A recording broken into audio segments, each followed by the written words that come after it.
क्या महाराष्ट्र के विधानसभा चुनावों में अघाड़ी मोर्चे का जीतना तय है? यानी कि उद्धव ठाकरे, शरद पवार और कांग्रेस के मोर्चे का जीतना तय है?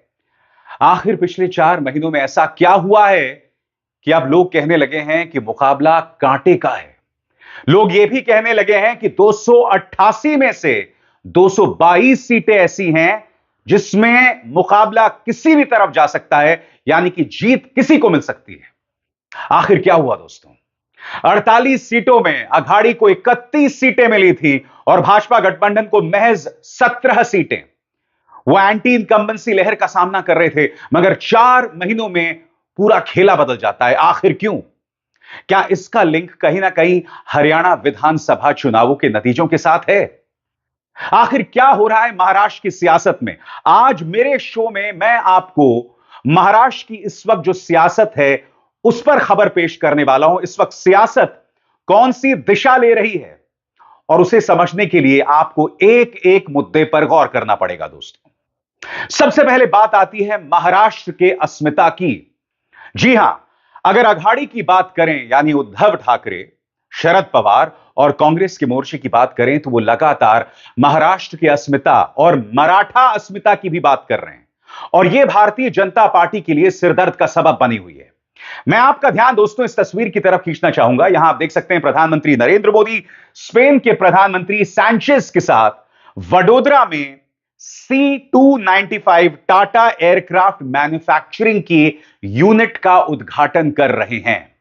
अब कांग्रेस और उद्धव सेना यह आरोप लगा रही है कि जिसका उद्घाटन, जिसका काम महाराष्ट्र में होना चाहिए था, आप वो गुजरात ले गए।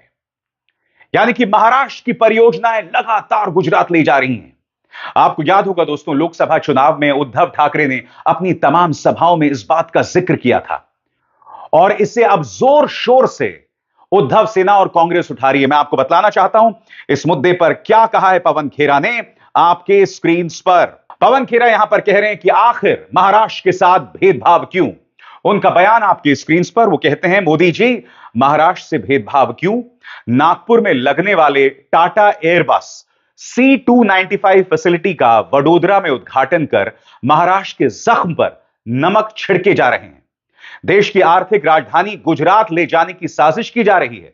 आपकी सरकार के दबाव में गुजरात भेजे गए 17 बड़े उद्योग, वेदांता, फॉक्सकॉन सेमीकंडक्टर प्लांट से लेकर टाटा एयरबस, यही नहीं, international financial services centre, diamond trade centre, bulk drug park वगैरह वगैरह भी महाराष्ट्र से छीन लिए गए। भेदभाव और बंटवारे की सियासत अब नहीं चलेगी। यही नहीं दोस्तों, उद्धव सेना की सांसद प्रियंका चतुर्वेदी भी यही कह रही कि किस तरह से महाराष्ट्र की जनता के साथ भेदभाव किया जा रहा है और यह अपने आप में दोस्तों एक बहुत ही संवेदनशील मुद्दा बना हुआ है। इसके जरिए यह बतलाया जा रहा है कि किस तरह से गुजरात में तमाम उद्योग जा रहे हैं और नुकसान किसी और का नहीं, महाराष्ट्र का। और सबसे बड़ी बात, महाराष्ट्र जो देश की आर्थिक नब्ज है उसका वो वजूद उससे नोचा जा रहा है, छीना जा रहा है। और बात वहां नहीं रुकती, बात सिर्फ महाराष्ट्र की अस्मिता की नहीं है, मराठा अस्मिता की भी है। याद कीजिएगा दोस्तों, लोकसभा चुनावों में क्या हुआ था। मराठाओं को लेकर आरक्षण का मुद्दा बहुत ही ज्वलंत बन गया था और बात वहां पर नहीं रुकी। राहुल गांधी ने अपनी तमाम सभाओं में कहा था कि अगर भारतीय जनता पार्टी को 400 सीटें मिल गई तो वो लोग संविधान को खत्म कर देंगे। और ये शब्द राहुल गांधी के ही नहीं थे, भारतीय जनता पार्टी के तमाम नेता अपनी सभाओं में कहते थे कि आप हमें 400 सीटें दे दो, हम संविधान बदल देंगे। तमाम बड़े नेता और प्रधानमंत्री नरेंद्र मोदी ने कभी उसे खारिज भी नहीं किया। कहने का अर्थ साफ था। लोकसभा, महाराष्ट्र के लोकसभा चुनावों में इस मुद्दे की गूंज सुनाई दी। नतीजा, मराठा, दलित और मुसलमानों ने खुलकर और साथ ही अति पिछड़े वर्गों ने खुलकर अघाड़ी के पक्ष में वोट दिया। नतीजा आपके सामने है। अब क्या हो रहा है दोस्तों, हरियाणा के नतीजे आने के बाद भारतीय जनता पार्टी को सफलता का एक सूत्र दिखाई दे रहा है। कैसे, मैं आपको बताता हूं। हरियाणा में क्या हुआ था दोस्तों, हरियाणा में कांग्रेस के पास कई मुद्दे थे। महिला पहलवानों के साथ जो ज्यादती हुई वो वाला मुद्दा था, अग्निवीर वाला मुद्दा था, इसके अलावा किसानों वाला मुद्दा था। फिर भी वो चुनाव हार गई। क्यों? क्योंकि उसने 90 सीटों में से करीब 70 सीटों की बागडोर जाट नेता भूपेंद्र हुड्डा के हाथों में दे दी थी। ऊपर से कुमारी शैलजा पार्टी का सहयोग बिल्कुल नहीं कर रही थी। और इससे क्या हुआ दोस्तों? इससे जाट वर्सेस अन्य बिरादरियों का कंसोलिडेशन शुरू हुआ।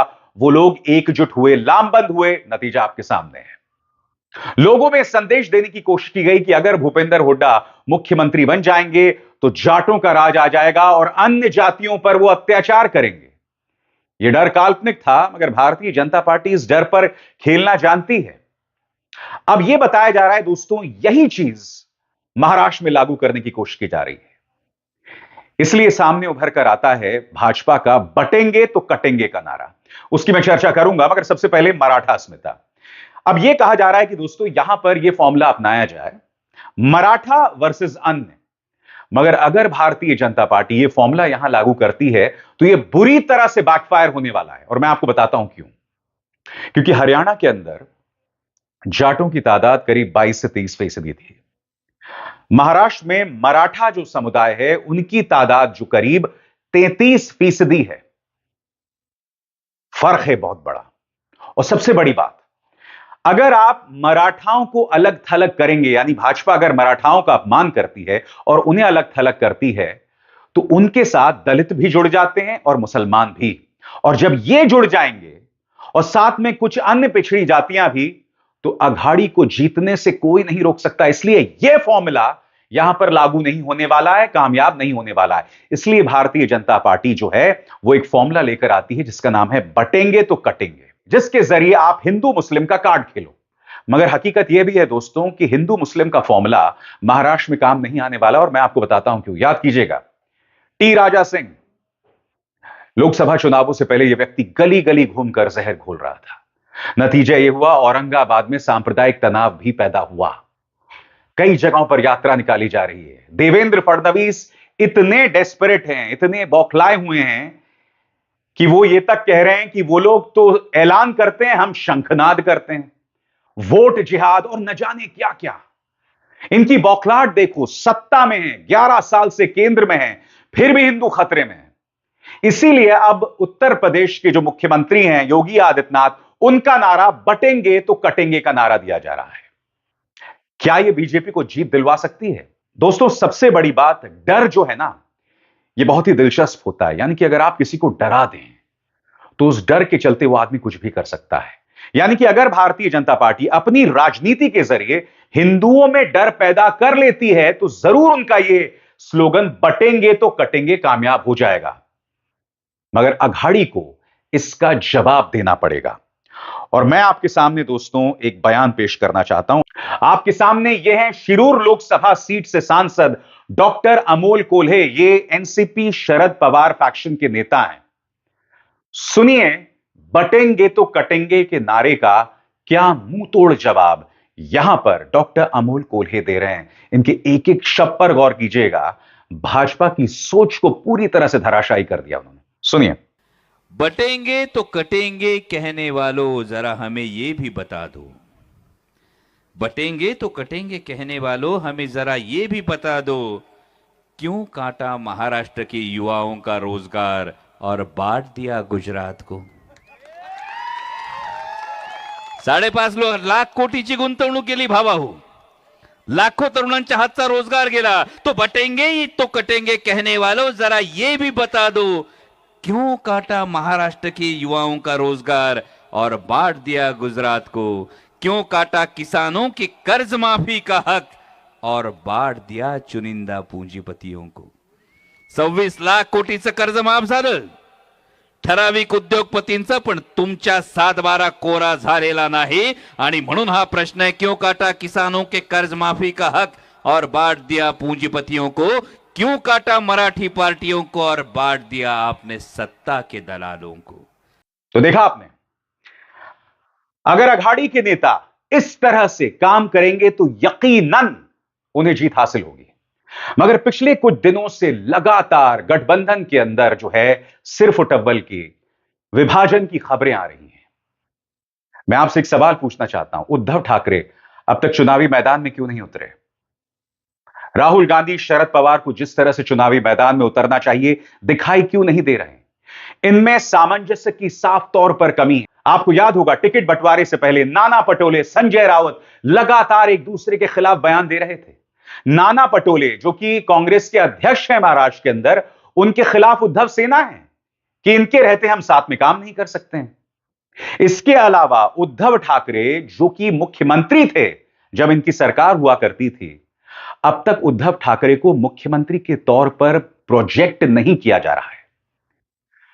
मेरे एक करीबी पत्रकार हैं, उन्होंने मुझे एक बहुत दिलचस्प जानकारी दी है। उनकी मुलाकात उद्धव ठाकरे से हुई थी और उद्धव ठाकरे ने उन्हें एक बातचीत में बताया कि मुझे राहुल गांधी ने भरोसा दिया है कि अगर हम सत्ता में आ गए, अगर हमें बहुमत मिल गया तो वो मुझे ही मुख्यमंत्री बनाएंगे। मगर यहां एक पेच है। लोकसभा चुनावों को याद कीजिए दोस्तों, क्या हुआ था? तीनों एक साथ चुनाव लड़े थे, मगर स्ट्राइक रेट की बात करें, यानी कितनी सीटों पर चुनाव लड़ा और कितनी पर जीते, इसमें सबसे खराब रिकॉर्ड उद्धव सेना का था। सबसे अच्छा रिकॉर्ड कांग्रेस, दूसरे नंबर पर शरद पवार और तीसरे नंबर पर उद्धव सेना। अब कल्पना कीजिए अगर महाराष्ट्र के चुनावों में अघाड़ी गठबंधन जीत जाता है, मगर अगर उद्धव सेना का स्ट्राइक रेट यानी जितनी सीटों पर लड़े उसके मुकाबले जितनी सीटों पर जीते उसका प्रतिशत सबसे कम रहा, तो स्वाभाविक सी बात है कांग्रेस में से कई नेता होंगे जो इसे स्वीकार नहीं करने वाले हैं और कांग्रेस में एक बगावत की स्थिति पैदा हो सकती है। तो इसलिए इस वक्त गठबंधन में कई दरारें हैं, कई दिक्कतें हैं और ऐसा लग रहा है कि इंडिया गठबंधन अपने इतिहास से सबक नहीं ले रही है। और इतिहास अच्छा वाला भी बुरा वाला। बुरा वाला हरियाणा, जहां पर कांग्रेस अहंकार के चलते चुनाव लड़ती रही, ना उन्हें समाजवादी पार्टी को साथ लिया और ना आम आदमी पार्टी को साथ लिया। नतीजा आपके सामने है। और अच्छा है इतिहास खुद महाराष्ट्र का, एक साथ लड़े, मुद्दे उठाए, नतीजा आपके सामने है, भाजपा सूपड़ा साफ। अब अघाड़ी के लिए अच्छी बात यह है, मैं आपको बताता हूं क्या है, कि भारतीय जनता पार्टी का ग्राफ हर गुजरते दिन के साथ गिर रहा है। आपने एक चीज पर गौर किया होगा, कई लोग एनसीपी अजीत पवार फैक्शन में शामिल हो रहे हैं, एकनाथ शिंदे की पार्टी में भी शामिल हो रहे हैं, मगर भारतीय जनता पार्टी में शामिल होने वाले लोगों की तादाद बहुत कम है। क्यों? क्योंकि सही मायने में यह चुनाव भारतीय जनता पार्टी के खिलाफ है चुनाव, और इसी वजह से हर गुजरते दिन के साथ एकनाथ शिंदे की ताकत बढ़ती जा रही है। सोच के बड़ा अजीब लगता है दोस्तों कि याद कीजिए जब एकनाथ शिंदे को मुख्यमंत्री बनाया गया था तब उन्हें रबर स्टैंप सीएम बताया था, मगर धीरे धीरे धीरे कई योजनाओं के तहत अपने आप को लोगों के प्रति एक्सेसिबल बनाकर, स्वीकार्य बनाकर उन्होंने अपने कद को बढ़ाया। और कैसे? लाड़की बहन योजना 1500 रुपए प्रति माह, इसने गठबंधन के लिए शानदार काम किया है। यही नहीं, जैसे मैंने बताया, एकनाथ शिंदे हर गुजरते दिन के साथ आप उनसे आसानी से मिलने जा सकते हैं, एक्सेसिबल हैं, उनसे मिल सकते हैं, जो बाकी नेताओं के साथ नहीं है। अब भारतीय जनता पार्टी जो उन्हें रबर स्टैंप मानती थी, आज की तारीख में अगर हम युति गठबंधन की बात करें यानी एनडीए की बात करें, तो एकनाथ शिंदे उनके सबसे बड़े नेता बन गए हैं। आप देखिएगा इस बार चुनावों में प्रधानमंत्री नरेंद्र मोदी की भी बहुत ज्यादा मौजूदगी नहीं होने वाली है। एकनाथ शिंदे का आप चेहरा देखेंगे। हालांकि आपने एक और चीज पर गौर किया होगा, बावजूद इसके एकनाथ शिंदे को चेहरे के तौर पर पेश नहीं किया जा रहा है। यह इस बात का प्रमाण है कि एनडीए गठबंधन में कितनी दरारें हैं, और इस बात को समझना पड़ेगा। आरएसएस हो, भाजपा के कई नेता हो या एकनाथ शिंदे, वो अजीत पवार की मौजूदगी से खुश नहीं है। एकनाथ शिंदे के एक नेता ने तो यह तक कह दिया था कि जब मेरे साथ अजीत पवार पार्टी का कोई नेता बैठता है तो मुझे उल्टी आती है। फिर भी अजीत पवार उनके साथ हैं, यानी कि all is not well in the गठबंधन।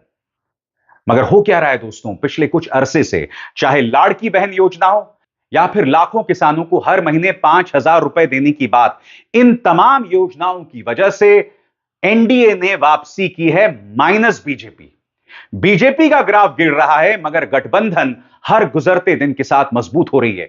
ऊपर से अघाड़ी जिसके पास मोमेंटम था, जिसके पास गति थी, वो अपने अंदर जो मतभेद हैं उसके चलते अब हल्की दिखाई दे रही है। मैं ये नहीं कह रहा हूं कि वो हारने वाले हैं, नहीं, मगर इसके चलते जैसे मैंने आपको बताया 288 में से 220 सीटों पर मुकाबला कांटे भरा हो गया है। और आपके जहन में सवाल होगा कि बाकी 68 सीटों पर कौन जीत रहा है। तो इसमें कोई भी जीत सकता है, जो जहां मजबूत है वो वहां जीत जाएगा। इसमें अघाड़ी वाले लोग भी हैं और युति वाले लोग भी हैं, यानी एनडीए भी है और उद्धव सेना, शरद पवार और कांग्रेस का गठबंधन भी है।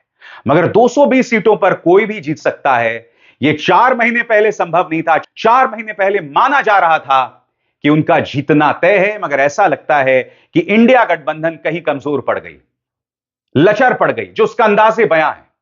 और यहां पर भारतीय जनता पार्टी एक बहुत दिलचस्प खेल खेल रही है। नतीजे कब आ रहे हैं? 23 नवंबर को। और क्या आप जानते हैं विधानसभा कब भंग हो रही है? 26 नवंबर को। यानी कि अगर अघाड़ी को अपने दम पर बहुमत नहीं मिला और अगर किसी भी मोर्चे को बहुमत नहीं मिला तो आप जानते हैं उसका क्या परिणाम होगा? 3 दिन बाद विधानसभा भंग हो जाएगी, महाराष्ट्र में प्रेसिडेंट्स रूल हो जाएगा, यानी भाजपा का शासन। और अब दूसरी बात, इस पर भी गौर कीजिएगा, भारतीय जनता पार्टी जो स्वतंत्र उम्मीदवार हैं उस पर पानी की तरह पैसा बहा रही है। यही इन्होंने हरियाणा में भी किया था और उसका उन्हें परिणाम भी मिला था। यानी कि अगर इंडिपेंडेंट्स बड़ी तादाद में जीत कर आते हैं तो साम दाम दंड भेद से प्रेसिडेंट्स रूल लगने के बाद भाजपा उन्हें अपनी तरफ कर लेगा। इसलिए इंडिया गठबंधन के लिए बहुत जरूरी हो जाता है, उनके अपने सर्वाइवल के लिए, कि जितने दिन बचे हैं आप ईमानदारी से चुनाव लड़ें, मिलकर चुनाव लड़ें। उद्धव, शरद पवार, राहुल कई एक साथ रैली करें, मंच पर दिखाई दें, एक रैली नहीं, दर्जनों रैली में, फिर इसका संदेश ही कुछ और जाएगा। मगर क्या वो ऐसा कर रहे हैं? क्या वो रोड शोज कर रहे हैं? यह आपके सामने है। क्योंकि हमें नहीं भूलना चाहिए कि भारतीय जनता पार्टी साम दाम दंड भेद से चुनाव जीतना जानती है। उसके पास पैसा है, एजेंसीज है, और आपके सामने ढेरों मिसालें हैं। एकनाथ शिंदे क्यों गए भाजपा के पास? केसेस थे, उनके कई ऐसे विधायक थे जिन्हें ईडी और इनकम टैक्स परेशान कर रही थी, अब नहीं कर रही है। अजीत पवार, नारायण राणे, छगन भुजबल, इन सब पर केसेस थे, अब नहीं है। क्यों? क्योंकि भाजपा में शामिल हो गए या भाजपा गठबंधन में चले गए। अब मैं आपको एक और मिसाल देता हूं। नवाब मलिक शरद पवार के साथ थे, अब इनकी बेटी अणुशक्ति नगर में स्वरा भास्कर के पति फहद के खिलाफ चुनाव लड़ेंगे और अणुशक्ति नगर में नवाब मलिक की अच्छी खासी मौजूदगी है। उनकी बेटी सना, जिनका नाम है, वो चुनाव लड़ने वाली हैं फहद के खिलाफ। अब नवाब मलिक तो लगातार भाजपा के खिलाफ बोलते थे ना। नवाब मलिक को भाजपा ने जेल भेजा था। नवाब मलिक के बारे में न जाने क्या क्या भाजपा ने कहा है कि भाई अपराधी हैं, अंडरवर्ल्ड से ताल्लुकात हैं, मगर आज वो अजीत पवार के साथ हैं। मानखुर्द में वो टक्कर दे रहे हैं अबू आजमी को और अणुशक्ति नगर में उनकी बेटी टक्कर दे रही है एक बार फिर शरद पवार फैक्शन की तरफ से मैदान में उतरने वाले फहद को, जो कि स्वरा भास्कर के पति भी हैं। यह क्या बतलाता है दोस्तों? ताकत का खेल बाबू भैया, एजेंसीज का खेल, पैसे का खेल। एजेंसीज के डर से आज की तारीख में यह शख्स नवाब मलिक भारतीय जनता पार्टी गठबंधन का की मदद कर रहा है और इसके अलावा कुछ नहीं। और यही एजेंसीज की ताकत हमने बाकी नेताओं में भी देखी, चाहे वो अजीत पवार हो, चाहे वो नारायण राणे हो, छगन भुजबल हो, इन तमाम नेताओं पर एजेंसीज की हमने ताकत को देखा। इत्तेफाकन नवाब मलिक ने एक बहुत दिलचस्प बात कही। उन्होंने कहा कि अजीत पवार किंग मेकर बन सकते हैं। अब इस बयान को आपको समझना पड़ेगा दोस्तों, उसके क्या मायने हैं। आखिर नवाब मलिक ने ऐसा क्यों कहा कि वो किंग मेकर बन सकते हैं? तो मैं आपको पर्दे के पीछे लेकर चलना चाहता हूं। मेरे कई पत्रकार दोस्त मुझे बता रहे हैं कि इस वक्त शरद पवार ने जानबूझकर जिन सीट्स पर अजीत पवार ताकतवर हैं वहां कमजोर उम्मीदवार उतारे हैं, और उसी तरह से अजीत पवार ने भी जिन सीट्स पर शरद पवार ताकतवर हैं कमजोर उम्मीदवार उतारे हैं। यानी कि पर्दे के पीछे इनके बीच में एक तालमेल दिखाई दे रहा है। अब इसके 2 कारण हो सकते हैं और 2 परिणाम हो सकते हैं। कैसे?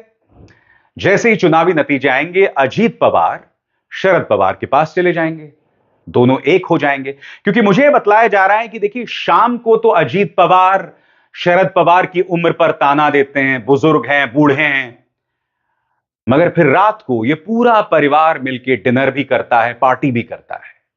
तो यह बात हजम नहीं हो रही है। पर्दे के पीछे शरद पवार और अजीत पवार के बीच में तालमेल है, और यह तालमेल किसी भी तरफ जा सकता है।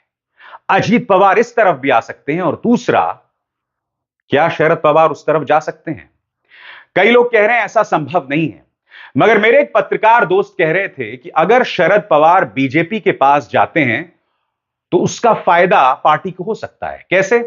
शरद पवार की बेटी सुप्रिया सुले केंद्र में मंत्री बनाई जा सकती हैं। उन्हें या तो एमओएस फाइनेंस बनाया जा सकता है, वित्त राज्य मंत्री बनाया जा सकता है, या डिफेंस मंत्री बनाया जा सकता है, स्टेट डिफेंस मिनिस्टर बनाया जा सकता है। और क्या पता, ऐसे में अजीत पवार का जो सपना था महाराष्ट्र का मुख्यमंत्री बनना, उन्हें मुख्यमंत्री बनाया जा सकता है। ये तमाम थ्योरीज हैं जो चर्चा में हैं, और ये चर्चा में क्यों हैं? क्योंकि पर्दे के पीछे शरद पवार और अजीत पवार के बीच में एक सांठगांठ दिखाई दे रही है। आपके बीच में मुकाबला है, फिर भी यह सहयोग क्यों?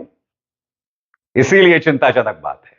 बहरहाल, नवाब मलिक की मैं बात कर रहा था दोस्तों, तो जयंत पाटिल ने करारा ताना मारा है भाजपा के ऊपर, और पूछ रहे हैं कि इन्हीं नवाब मलिक के बारे में आपने क्या क्या नहीं कहा था। अभी आपकी पार्टी में शामिल हैं, आपके लिए काम कर रहे हैं। सुनिए क्या कहा जयंत पाटिल ने।